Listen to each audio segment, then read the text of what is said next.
Hello again, everyone, and welcome to TV31 on 1. I'm your host, Casey Kendrick. And so far with this show, we've had a great time getting to know some people in Stillwater. Our first guest was Christy Morrison. We had a chance to really get in depth with Stan Clark, the owner of Eskimo Joe's and the Stan Clark Companies, and we've had a lot of fun with it. This week, we talked to Jim Johnson. Jim Johnson is the lead pastor of Sunnybrook Christian Church here in Stillwater. Jim is a fantastic friend of mine, and he's very simplistic in certain ways and complex in others. And as we go through the course and have a chance to visit with him, I think you'll kind of see what I mean. But Jim is a great friend, and I really do think he's probably more biblically knowledgeable than anyone else that I know. He's fun to talk to, and throughout the course of the next few weeks, we're going to get a chance to talk to him about his meeting his wife. We'll have a chance to talk about kids, growing up in Canada. We talk about his faith, and are there ever times when he has a problem or maybe weak moments with his faith? Has he ever doubted his faith? A lot of really in-depth and interesting conversations. We talk about UFC. We talk about Wayne Gretzky, the great one. We talk about growing up in Canada. But we start this week talking to Jim Johnson about his family. So, Canada. I want to start with Canada. I say the word Canada, you go. The place of my birth. Grew up Canadian, which is always funny because people either look at me or hear me talk, and if I'm not saying words like out and about, they don't know that I'm Canadian, I guess. Right. I don't look Canadian, Mm-hmm. although I think I look very Canadian. But yeah, it's where I grew up. So there are Canadians among us. Where in Canada? Where'd you grow up? See, this is what people do, is they say Canadian, Yeah. and then they say, so where in Canada? No. Where in Where in Canada? Canada? Canada. Where in Canada? So my dad was in the military, and so I lived in both Western and Eastern Canada. So Edmonton, Toronto, I'll just pick the big cities we lived near. Sure. So Edmonton, Toronto, and then Calgary. So you grew up an Oilers fan. Because of Wayne. I actually grew up as a kid a Montreal Canadiens fan in Toronto, which is a rivalry, big rivalry. What? Okay, no, because I love how you casually throw out because of Wayne, as if we know Wayne. I mean, I know Wayne, but I don't know if the casual person out there knows Wayne. Oh my goodness. I mean, we got to remember, you and I just had a conversation just moments ago, and you said you have never seen an episode of Andy Griffith. Mm-mm. So, to me, that is crazy as not knowing who the great one is. Just so you know. Absolutely. It's equally as crazy. That's bizarre to me. That is bizarre to me. I mean, so Wayne Gretzky is who you're referring to. Yes. But did you grow up an Edmonton Oilers fan? No, I grew up a Montreal Canadiens fan. But then we moved out west. Yeah. Wayne started playing in 1979. Yeah. Is when he was drafted and kind of ended up playing for the Edmonton Oilers. And I was living not far from Edmonton at the time. I was born in Edmonton. And watching him play and just fell in love with the Oilers. What about the Eskimos? Yep. Really? Well, yeah, I remember meeting Warren Moon.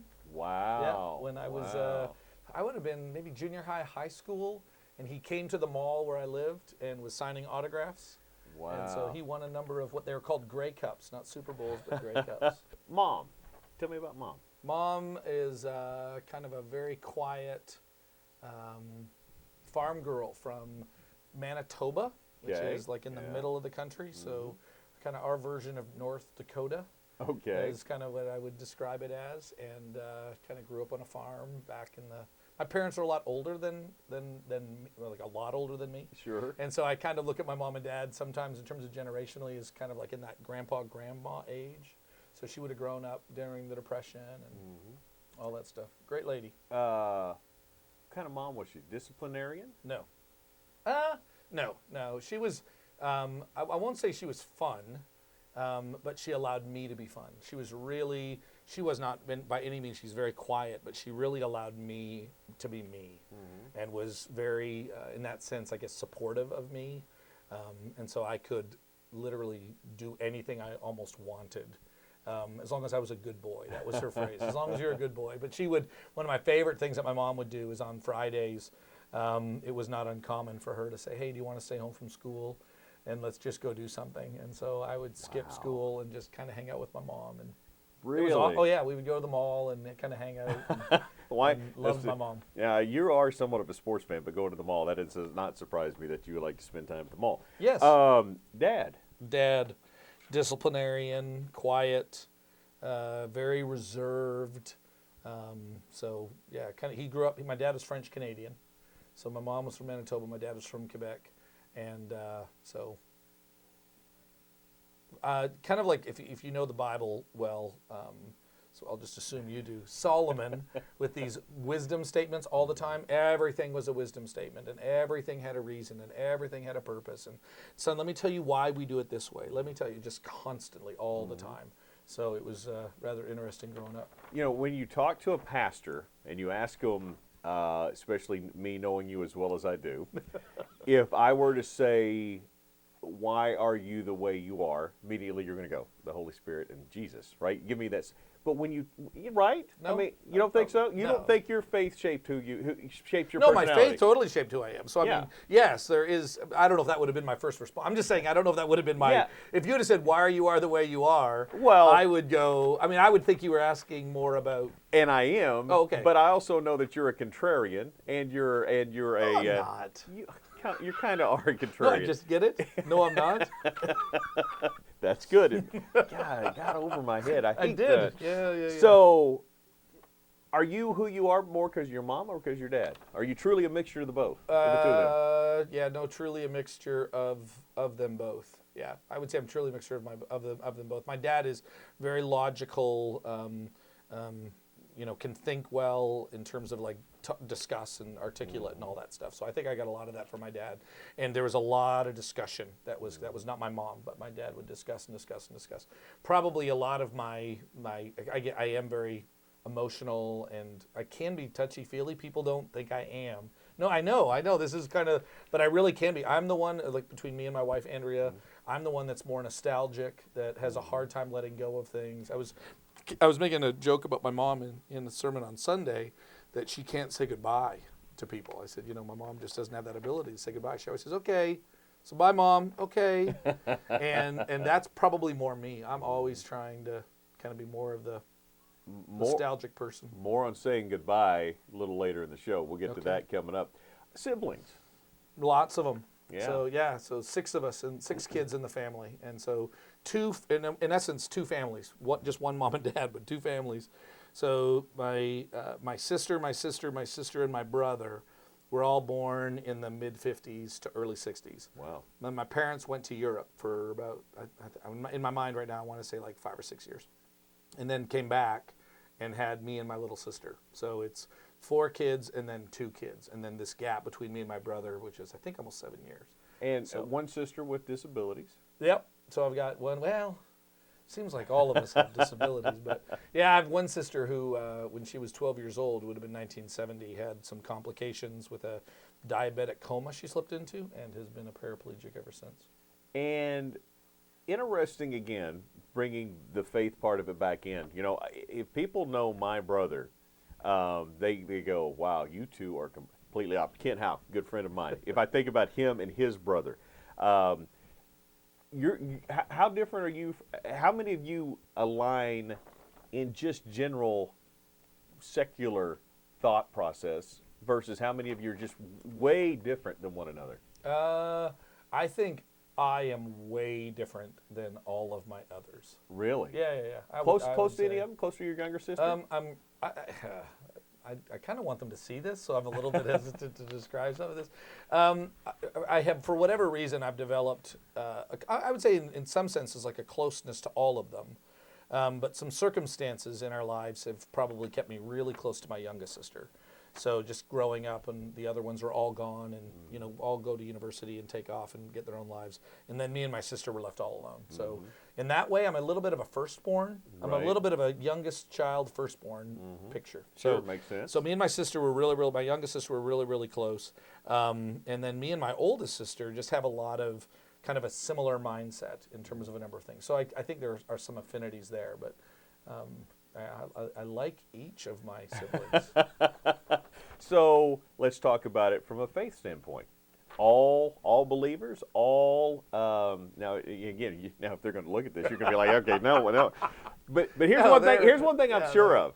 You'll answer the question because sure, I know sure. I know you well enough to know. Hey, it is what it is. Yeah. But because I do know the answer to some degree, I don't know the full depth of that question, but it is amazing that kids can come from the same household, albeit somewhat generationally different because of a 10-year, decade gap. Yep. But come out and have such different theological philosophies. Yeah. No, we're all believers. There's been a few of us that have had different kinds of struggles in that journey, but I would all say that our faith is our own, and that our faith, in that sense, has kind of a genuine piece to it. And then I would say that there have been some of us that have struggled more than others with the living out of our faith. And so there's been even some rough times with our family in terms of, as you know, at Sunnybrook, we take our faith, we take what the Bible says very seriously. And so that has actually made for some interesting demands and some interesting conversations, holding people accountable even in my own family, which I don't mind, I really don't mind talking about. So. If you haven't been to TS Fork at White Barn Estates lately, we have an exciting new concept to tell you about. It's called Thirsty Thursdays, and it includes 4 courses of the same high-quality food as our other nights, and some of the best mixed drinks you've ever had. Best of all, no reservations are required, and while you're there, enjoy a drink on the covered patio, and check out the gift shop with Made in Oklahoma products. Visit tsfork.com for more details and to check out our upcoming special menus. Neighbors, friends, the people we see every day. We come to you today with no news or announcement, but to let you know what's on our hearts. Because quite simply, we feel honored. You're the reason that what we do is so much more meaningful than a job. The reason we believe in the power of investing in tomorrow. But you're also the reason we believe in the power of sharing the same neighborhoods and a loyalty that's bigger than any challenge. So this is simply thank you. Thank you for the opportunity to move forward and grow, but never lose sight of the roots that connect us. As we step boldly into a time of change and innovation, consider this our promise that every investment in our hospital is an investment in our communities. Because you're the reason we love what we do and love where we live. The McCafe is now featuring cold brew coffee and cold brew frappes. Face the day with a cold brew coffee from the McCafe with a rich cold brew coffee blended with ice for a creamy frozen drink that's colder than cold brew. Or refresh with a cold creamy frappe. We start with a cold brew coffee, blended ice, and topped with whipped cream and rich chocolate drizzle for a great anytime frozen treat. McDonald's in Stillwater, Perkins, Perry, and Cushing. I'm loving it. Kent and Barbara Houck have been saying they're a one-stop shop for many years. In 1951, the Houck Agency began insuring Oklahomans and since has expanded to insure people in 11 states across the country. The Houck Agency can find the policy that fits your needs from business health coverage, individual health, home, auto, and long-term health care policies. They have a staff that can take care of financial planning, including retirement and investing. And Barbara Houck has been a realtor for over 35 years, and her contacts helped her buy and sell homes and commercial properties across the state. One-stop shop, the Houck Agency, 801 South Main in Stillwater. Call statewide toll-free at 800-543-8588. The Houck Agency, when experience counts. Welcome back to TV31 on 1, and we've been talking to Jim Johnson and going to continue to do so not only this week but for a couple of weeks. But, when talking to Jim, when he came to the Midwest, things were just different. There were more believers maybe in Joplin, Missouri, than he thought existed in the entire world. We get a chance to talk a little bit about just how the church design is different in Canada than it is here in the States. But we started talking this segment about climate and what it was like growing up in a much colder Canada. Growing up in Canada, again, as a... Makes me cold just thinking about it. Just shakes me. Well, let's talk environmentally. Let's talk about just culture. Just environment. As far as growing up, winters were incredibly difficult. Summers were nice and cool. I mean, what was? Oh, so like, yeah. Like, I mean, okay, did you walk through 10 feet of snow to school? No, but I do remember, like, for example, we had probably a single-story school when I was 3rd through 8th grade. And so we had a single-story school, and it was not uncommon that when it would snow and then they would try to clear out the playground areas, like close to the school, that they would pile it up, and we could stand on the snow and look across the school, like the snowdrifts. We could literally look. We were standing taller than the roof of the school. Right. And it wasn't uncommon in terms of like when they would clear our streets that the snowdrifts in front of our house would be not quite a story high, but it would get that high. That would have been in the late 70s. And it would take until July to melt. I would be chipping away ice on our street to try to find where our curb was in March. Wow. So I'd be chipping away. I mean, and I'm talking huge blocks of ice. It would melt. We'd get these warmer days, and I would go out with like an axe, and I would start chipping away ice on the street, and we would literally find out that like our street, not quite down to a single lane, but not. Yeah. It was. I mean, it was really. Yeah. It was cold. What about from a spiritual standpoint? I mean, that's not exactly, when I think of Canada, I don't think of a churched country. That'd be accurate. What was it like? For the purpose of this question, when did you start to know that I'm a believer, I'm committing to this? At how early of an age? I don't ever remember not thinking that. Okay, so from the going beginning. to school where most kids didn't think that way? Not at all. Difficult? No, not yet. I mean, I would say like as I began to realize just how different I was. So my family, my mom and dad both come from unbelieving families.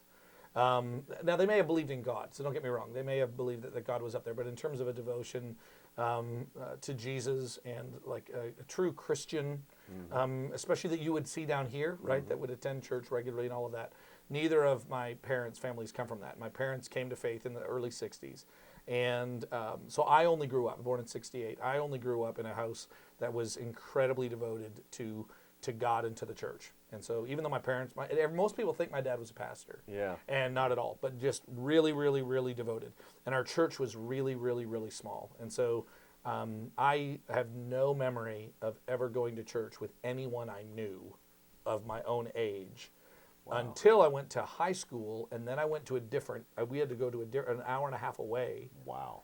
To go to a church where I was in school. I guess technically I was never in school with people that I went to church. So school and church were two completely different worlds for me, because in my high school, I don't know, it seems like there was like 2,000 people or so in my high school. And I didn't know of anyone that shared my faith. So because I've heard you talk about this before, church often may be in a home. I mean, I grew up with that. Like disciples from the early church. I mean, we're breaking unleavened bread here, people. I mean, this is real stuff here.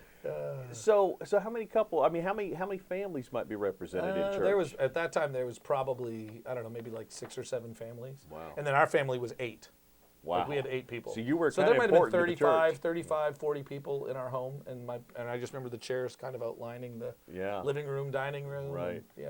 And, so. And so from that went to a bigger church eventually, an hour and a half away? No, there's lots of things happening, but like when I was in high school, my parents started driving, and I want to say every Sunday, so grade 11 or so, we started driving. So we lived about an hour north of Calgary in a city called Red Deer, and we would drive to Calgary where my sister was at, and that was the biggest church I'd ever heard of in my life, and it was 400 people. Wow! And I remember in a city of about just less than 1 million at the time, Calgary, and I just remember just thinking, this is the most amazing. Like I had no idea there were 400 believers in the world. I thought there was maybe 385 or something like that. So I mean, truly, I didn't have any. When I first moved to the States, I had no perspective of that. I guess, I had no perspective in terms of just even how, I knew there were Christians around the world, so don't get me wrong. Sure. But in terms of like the church on every street corner, or the Midwest. So when I arrived in Missouri, I had no idea where I was. Like it was like crazy. The Hideaway since 1957. The Hideaway is famous for a lot of things, including their off-the-charts fried mushrooms, incredible service, unbeatable lunch specials, and of course the one-of-a-kind pizza. Stillwater's pizza tradition begins and ends here, from the big country to the pizza of the gods. And even the sizes are famous, from the mini personal to the big kahuna. Like us on Facebook for unique offers. Lunch or dinner, dine in, pickup, or delivery. The Hideaway, 230 South Mount Block, or call 372-4777. More than a restaurant, it's a tradition.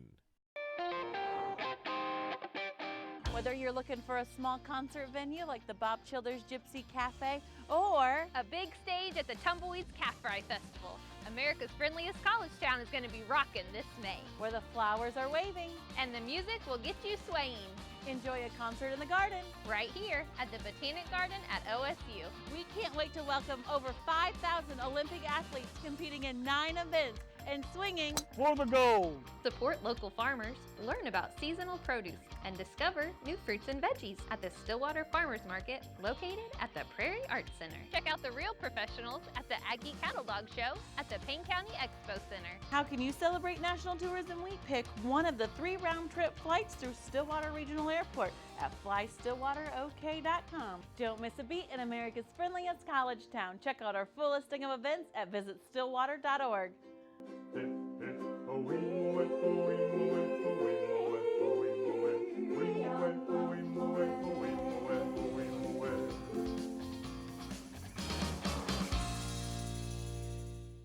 Kent and Barbara Houck have been saying they're a one-stop shop for many years. In 1951, the Houck Agency began insuring Oklahomans and since has expanded to insure people in 11 states across the country.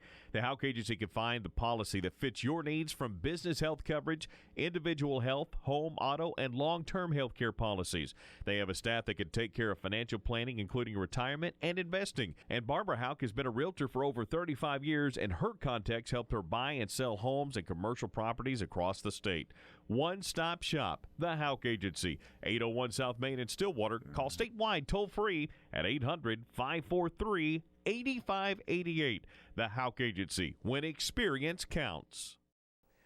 Talking with Jim Johnson, you find out that Jim's pretty honest, pretty open about a lot of things, and we're going to talk to him at some point through the course of the next couple of weeks about him at times maybe even questioning his faith and talking about what it's like as a mental exercise. That's coming up a little bit later in our series here with Jim Johnson. But, you know, Jim, like many of us, when you grow up a believer, you have kids at your school that don't necessarily believe, and you want to fit in. But you also understand what's right and wrong, and you have convictions that you don't want to disappoint your parents. So you act one way in certain areas of your life and different ways in other areas. And it's almost like a double life, which Jim Johnson tells us more about. High school. Okay, so you're a believer. You've grown up with, obviously, you've got the conscience of a believer. And Got it. Yeah, and Yep. so, but now you're in a situation, and every kid even here, even in the Midwest, goes through some of that. But Sure. you're dealing with people to some degree that maybe not even have a conscience about what they're doing in any regard. It's like, hey, this is what we do. It's okay. Why do you say it's not okay? Yep. How hard was it? I mean, what was that like? It was brutal. I mean, and I'll tell you where I failed a lot of the time. What I tried to do is I tried to play this middle road. I always wanted to be, I've always had deep convictions that there is a God and that Jesus is real and that the Bible is real. And I always knew that I didn't think I'd ever be a pastor. Had no thoughts or calling that I can recall of. But I could always tell just what the Bible taught. I always thought it was real and true.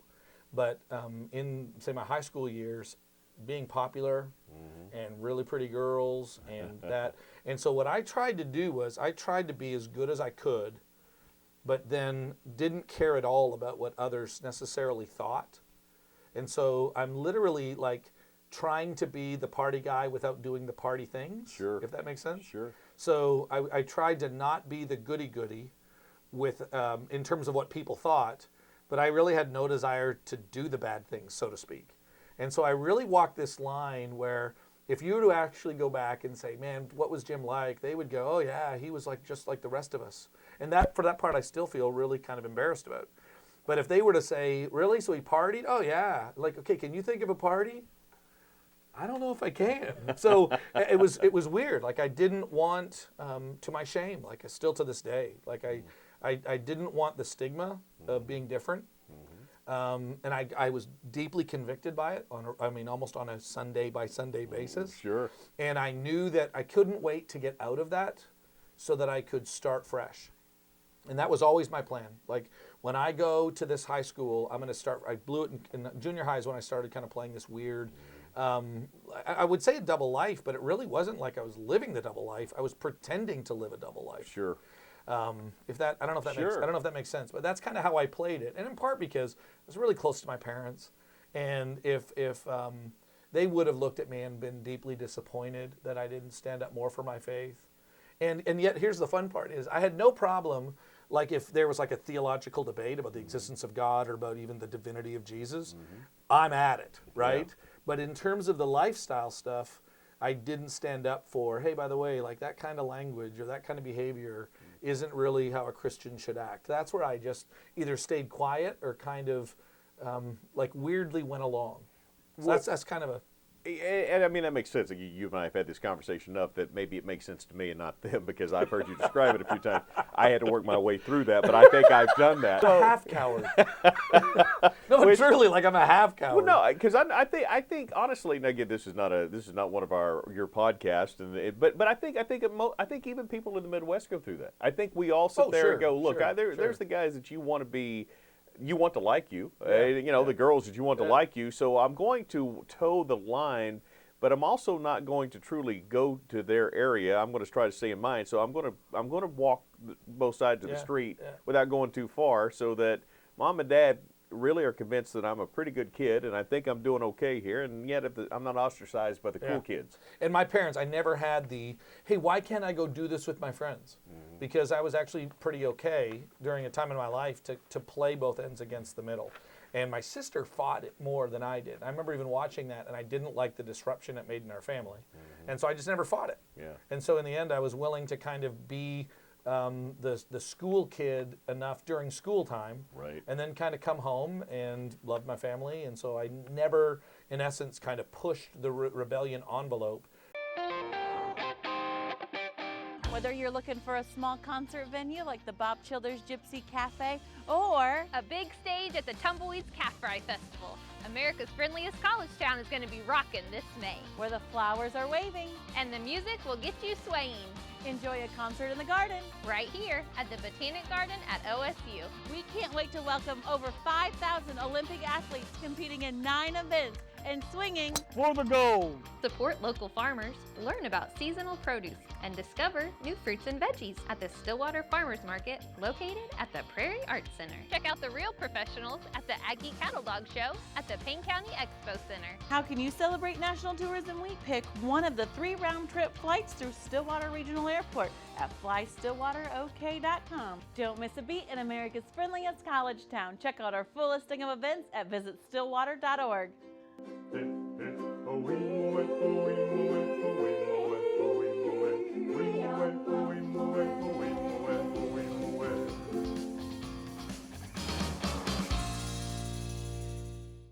To our neighbors and friends, we come to you today to let you know what's on our hearts. Because you're the reason what we do is so much more meaningful than a job. The reason we believe in the power of investing in tomorrow and the power of community. So this is simply thank you.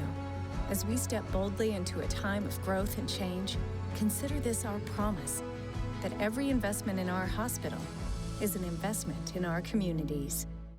If you haven't been to TS Fork at White Barn Estates lately, we have an exciting new concept to tell you about. It's called Thirsty Thursdays, and it includes 4 courses of the same high-quality food as our other nights, and some of the best mixed drinks you've ever had. Best of all, no reservations are required. And while you're there, enjoy a drink on the covered patio and check out the gift shop with Made in Oklahoma products. Visit tsfork.com for more details and to check out our upcoming special menus. Well, that's going to wrap up another edition of TV31 on 1. And next week, we're going to talk about a building campaign for Sunnybrook. Why was this the right time that Sunnybrook decided to make the decision to expand?